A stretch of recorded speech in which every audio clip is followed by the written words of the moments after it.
Hey, how's it going, nerds? Thanks for taking the time out of your busy grinding schedule to check out this video.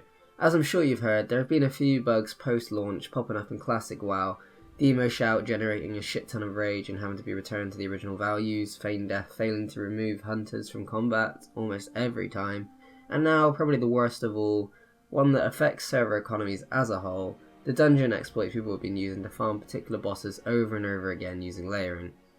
Now, before you say layering needs to go, or layering is ruining classic WoW, I just want to say that whilst I wish there was an alternative, it's a necessary evil.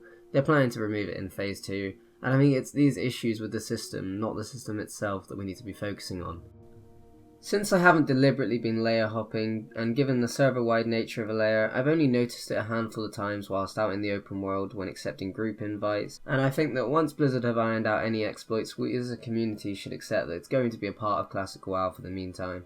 Phase 1 is probably going to be about 5 to 10% of the game's entire life cycle, and at its core I don't believe it's ruining the gaming experience. People were really up in arms when it became apparent that general layer switching was going to be possible. But personally, I don't think someone being able to gather a couple extra nodes of a herbal ore, or leveling that little bit faster, really affects the community as a whole, and is a drop in the bucket compared to the unbounded possibilities of the exploit I'm about to describe. Now this is different entirely. Since launch, instances have discreetly been using layers, and like how one can switch layers using a friend to grab that extra resource node, it has been possible to switch layers inside a dungeon, respawning the mobs and, more importantly, gear.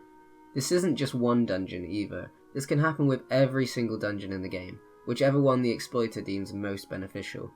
Pre-best in slot gear, low drop rate items, even Emperor Khorasan for the Onyxian achievement. The problem with this is that obviously these can be farmed endlessly, taking a minute to clear that end boss rather than an hour, and evidently fucking the economy. Obviously Blizzard introduced the layer hop cooldown, but it's still 100 times quicker than clearing LBRS or UBRS again. The closest thing I can relate this to is a few years back you were able to reset Baron Rivendare for a chance at the mount, which wasn't nearly as game breaking, seeing as in theory everyone in the game could have had the charger at that point and nothing would have changed beyond it losing its prestige. At the time of releasing this video, the Warcraft devs have restarted the realms to apply the fix, but I still wanted to make it as this has been present in the game for 2 weeks since launch, and it was notable enough that I wanted to talk about it. Why are instances layered? Yeah, that's what I'm really confused about. Yeah, how does that even work? The issue seems to be that the instances themselves were layered, and one could disband the group, join a new layer on which the boss was still alive, group up again, and repeat. Since Blizzard has thankfully patched this out, I have no problem with showing the original community post that brought this to attention. Here you can see the steps to the process and how easily reproducible it was. Whilst the user's claims of having 10k worth of items cannot be verified, the question is on what Blizzard is going to do about it now. Are they going to drop the permaban hammer, and is it more on Blizzard or the small percentage of the player base for abusing what was clearly an oversight? A community manager on the forums announced the hotfix with a statement, "We will take appropriate punitive measures." Now, what this means remains to be seen, but if they can 100% identify those who deliberately exploited this bug, then I think Blizzard are completely within their rights to punish them.